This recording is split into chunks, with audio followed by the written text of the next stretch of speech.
Hi guys, welcome to a video I've not done in a long time, which is the transfer centre / new players going into FIFA 18 Ultimate Team. Just around the corner now as well, guys. Literally just over a month until we can get our hands on the game and get to use some of these amazing players which have transferred. And obviously some of the players featured in today's video, guys, will be a part of the like transfer marquee things on a Wednesday, which is when they do seem to put them in the game itself for FIFA 17. So if you do want an MSP, PSN codes or cheap game codes, guys, G2A.com is the place to go, and use B87 for a little bit of a discount as well. And leave a like on the video, guys. Subscribe to me if you're not subscribed already. You missed any videos this week, go and check them out as well. You may have missed the best players on FIFA ever, which was yesterday's video, and maybe some Road to Glory if that does interest you. Later on today though, Fatal. Make sure you check back on the channel for that. So looking at these transfers, guys, Nacer Chadli. It seems that West Brom have given up the hopes of trying to keep him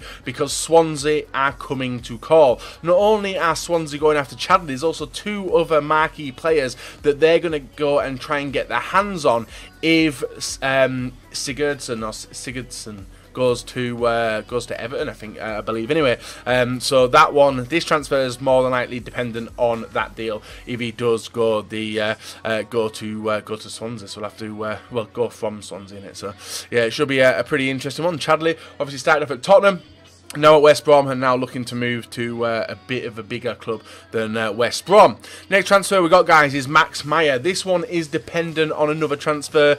You guys can see the position in which Max Meyer does sit. Obviously, if you guys haven't been living under a rock for the past couple of weeks, you'll know that Barcelona have been putting bids in for Coutinho. Coutinho's handing a transfer request apparently, and is currently out injured with a back injury, hence why he has not played. Going to be playing in the Hoffenheim game, as I'm recording this before the Hoffenheim game, and all that good stuff. So I'm a Liverpool fan, guys. We'll talk about that a little bit more further on, and my thoughts and feelings on it, and also want to know your thoughts and feelings on all the transfers in today's video. We have Kalinic as well. He was heavily linked for a move to a club within the Serie A. I think it was either Inter or AC, but it's looked like Everton are going to go and try and call for him to try and get him as their #1 striker. And you guys know they signed Sandro, I think it was, in the striker position, but after the loss of Lukaku, they're still looking for that big replacement to jump on in there, especially with the money that they get from Manchester United. The next one we got, guys, is Jack Wilshere. Obviously out of favour with Arsenal, went on a loan to Bournemouth, and now obviously I think he's back at Arsenal, but Newcastle are going to go and try and get a full buy of him to take him up to the northeast.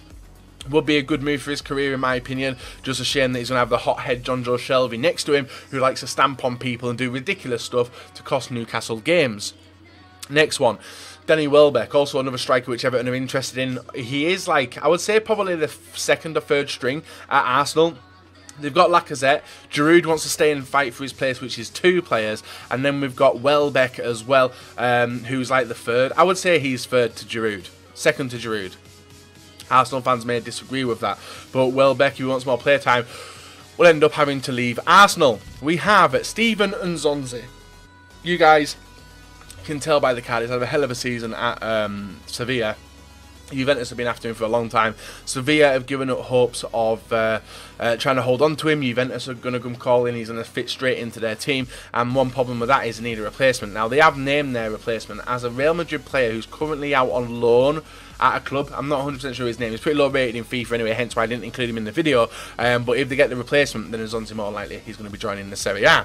Next one we've got, guys, is Ivan Perisic. If you guys know, this transfer saga has been going on for a long time. He's signing for United, he's not signing for United, he's staying with Inter, but apparently Sky Sports Italia have said that he is very, very close to penning a new deal with Inter Milan, keeping him there, well, minimum till summer, you know, minimum till winter, because contracts don't mean anything with footballers at the moment.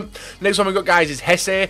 Moved from Real Madrid to someone else, to PSG, and now Stoke are close to getting him on a loan, I think it is, from PSG for the year. Will be a good signing for Stoke. Stoke obviously seem to get, they've got likes of Shaqiri and all them good players around him, and Hesse will get the taste of Premier League football in the upcoming season. This one is pretty close to being completed as well. Next one we've got, guys, is Thomas LEMAR. This one's been ongoing for a long time as well. Arsenal in talks with Monaco, quite advanced talks to try and sign him as well. But one problem has happened is Arsenal have had to stall the talks with Monaco because they're going to have to shave the numbers in the squad to try and make room for LEMAR. So expect to see Arsenal making a lot of trimmings to the team. Oxlade-Chamberlain could be one of them. Giroud, Welbeck, we've named a few already, guys. But would you trim your club to try and get LEMAR? You guys let me know in the comment section below. Next one we got is William Carvalho. West Ham going in big, guys, trying to get big Willy Carvalho. High rate. I don't really know much about this guy. Apparently he's very, very good out in the Portuguese league, but I don't really know him. I've not really seen him play apart from the games where he may have played for Portugal, but even then he didn't really stand out. CDMs don't really stand out, you know, but apparently would be a huge signing for them if they could get this one locked down. We then have Coutinho. This one is going to be talked about in a second, but there's one more I do want to point out, guys. If you remember, Tottenham had a player called Paulinho. Paulinho went to the Chinese league for around 13 million. Today, or yesterday, Barcelona bought Paulinho for 40 million. So he must have done amazing stuff out in Chinese league. And a lot of Barcelona fans aren't happy, especially if they do lose tonight, apparently. And then they announce Paulinho tomorrow. It could be the worst period in Barcelona's history for a very, very long time. But Paulinho coming back into FIFA, if you guys are interested in that. So Coutinho had, I think we've had 2 bids from Barcelona for Coutinho, pushing towards that 100 million mark. There's been a lot of, not really arguments, but bitter interviews with Klopp saying that he only manages a team that who are not injured. If Phil wants to go, he can go, etc, etc. And Liverpool come out, or the FSG came out and said, we're not sending for Coutinho for any price. An hour later, Coutinho hands in a transfer request.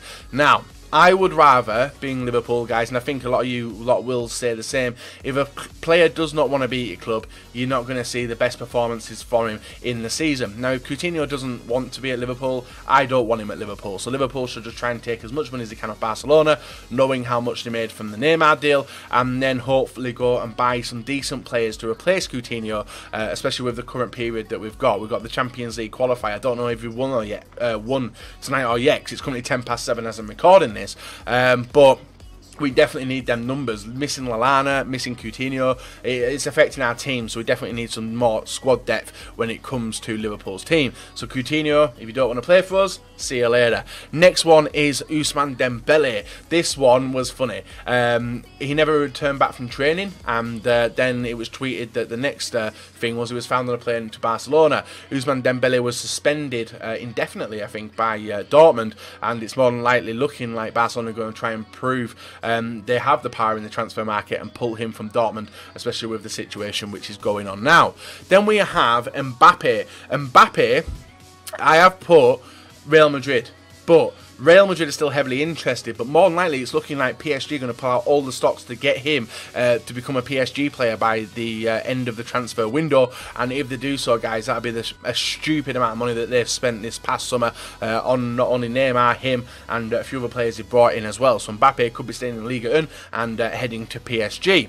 Next one we got is Diego Costa. You guys may know that he was sent a few texts off the manager, Conte, saying that he's surplus to requirements. He was meant to return back 4 weeks ago for training. He never did, and now he has been fined by the club, I think 2 weeks wages, because one, he's not available for selection, one, he's not match fit, and one, he's not attending training. So I'm doing that Phil Neville thing, 1, 2 and 3 I meant. So Diego Costa, looking like the future is bleak for him, but will he be heading to Atletico Madrid? You guys let me know in the comment section below. Definitely don't think he'll be playing for Chelsea again. Anyway, next one we got is Conte is pretty ambitious and does reckon that he's going to get the signature of Oxlade-Chamberlain by the end of the transfer window. Will be a pretty decent player to fit into the squad rotation, which Chelsea seem to do, and fill them gaps which definitely were noticeable in the game against Burnley at the weekend. We got Javi Garcia. You guys may remember him, ex-Man City player, headed to Zenit. He is now back in the La Liga and he's playing for Real Betis. This one is a confirmed transfer, so I expect to see this one in FIFA 17 pretty soon. We got Feghouli as well. West Ham picture, as you guys can see on the screen, he now plays for Galatasaray, so this one's also a confirmed transfer. We've got RIYAD MAHREZ. Roma have set a deadline of tonight for Leicester City to respond whether they're going to accept the 31.5 million bid from Roma to Leicester for him. Obviously a brilliant start to the season for Leicester, even though it was a loss, but showing they can score 3 goals against Arsenal is pretty sweet, just like Watford showing they can score 3 goals against Liverpool, which is also pretty depressing. Next one we got, guys, is Gareth Barry as well. Looking, and this one's probably one to watch for the FIFA 18 start, guys. He's not far off getting record Premier League appearances, and I don't think he'll be completing it at Everton. It's looking pretty advanced that he will be signing for West Brom pretty soon. Next one we got, guys, Mangala, Otamendi and Denayer. Inter Milan are interested in all 3 of them defenders from Manchester City. You can see with the defensive lineup that Manchester City have got now that these players are more than likely not going to get game time, and Inter Milan are going to go and try and get them, guys, for the big game experience. So Mangala, Denayer and Otamendi are the 3 interested by Inter Milan. Next one we got, guys, is Virgil van Dijk. Liverpool fans were excited when he handed in a transfer request, and now he isn't included in the team. Southampton said they'll welcome him back in open arms if he was to retract it, but it's looking like more than likely he's not going to accept a move to Liverpool, and more than likely will be going to Chelsea or Manchester City, and the fee will be around 70 million. Definitely worth keeping an eye on what's going to happen with that. I would love to see him at Liverpool, especially with the state of our defence. Next one we've got, guys, Serge Aurier. He has agreed terms with 3 clubs. They are Tottenham, Juventus, and I think Inter Milan. Now he just needs to decide which club's going to come in for him and get sorted. Obviously, the highest bidder would be a good one, and regardless, guys, going to be a pretty solid right back in Ultimate Team anyway for whichever club he does go to. Then we got Davinson Sanchez as well. Tottenham's #1 target for the transfer window up and coming, and Sanchez from Ajax, I think it is, could be a pretty decent signing. So if you guys have any comments on any of the transfers, or even the Coutinho Saga, feel free to let me know in the comment section below. Let me know what you think of Willy Carvalho to West Ham, Lemar to Arsenal, Mahrez to Roma, Costa situation I'm curious about, and also Mbappe. So if you guys have enjoyed the video, guys, leave a like rating on it. Subscribe if you're not subscribed already. Like I said, Phil is out later on today.